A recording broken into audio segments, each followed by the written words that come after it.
आपण मान के मो नमस्कार। आज मुझे आपण मान के पढ़ी सुनाबी पूज्य बापूजी सत्संग प्रवचन रु सेवार सुवास। कटकरे थरे प्लेग व्यापिला।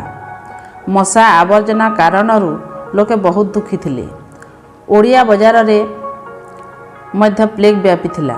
केवल बापूपड़ा एथिरु सुरक्षित थिला। बापूपड़ा रे बहुत वकील और बुद्धिजीवी थिले। सेमाने घर अगणा और आखपाखरे आवर्जना रहिबाकू देउ नथिले। सेठार किछि युवक सेवा पाई एक दल गठन कले।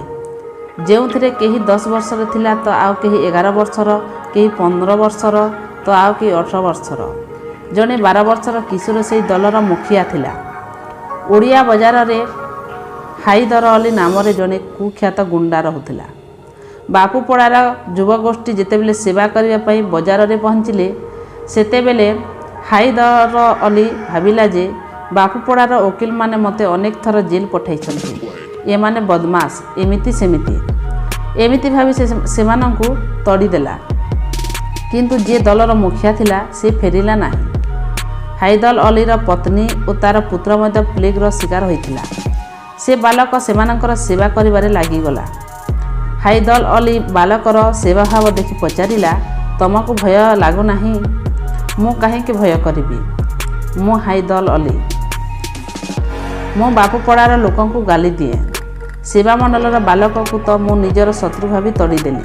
आ तमे मोर पत्नी और पुत्रर सेवा करूछ। मु तुमर साहस और उदारतारे खूब प्रभावित। पुत्र मते क्षमा कर, मु तुमर सेवार आदर कली नाही। आपण तो आमर पिता तुल्य। आमर क्षमा देवार अधिकार नाही।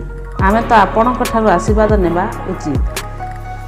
जदि केही रोगाक्रांत होइथे तेबे आमे ताहार सेवा करिबा उचित। आपणकर पत्नी तो आमर माता तुल्य, आउ आपणकर पुत्र आमर भाई तुल्य। हाईदर अली सही बालकर निष्काम सेवा और मधुर बाणी रे एते प्रभावित हैला जे कई कई होई कांदिला। बालक कहिला, कोकेई आपण चिंता करंतु नाही, आमको सेवार अवसर दे थांतु। आज सही बालकर नाम सारा दुनिया जाने। सही बालक भविष्य रे नेताजी सुभाष चंद्र बोस नाम रे प्रसिद्ध हेले। आपण महान हेबाकू चाहंती तेबे अल्प बहुत सेवा खोजी नियंतु। पड़ोसी रे जो सर्जन और गरीब अछंती सेमानंकर सेवा खोजी नियंतु। यहा द्वारा आपणकर योग्यतार विकास हेबो। सेवा द्वारा सहजरे योग्यतार विकास हे। सेवक योग्यतार विकास हेउ एही इच्छा रे सेवा करे नाही, ताहार योग्यता स्वतः विकसित हो। जे देखाइबा पई सेवा करे नाही, सस्नेह और सुचोटतार सह सेवा करे, से न चाहिए मध्य भगवान ताहार योग्यता विकसित करि दियंती। आपण मान के जदि वीडियोटा भल लागबा लाइक करबे आ सब्सक्राइब करबे। नमस्कार।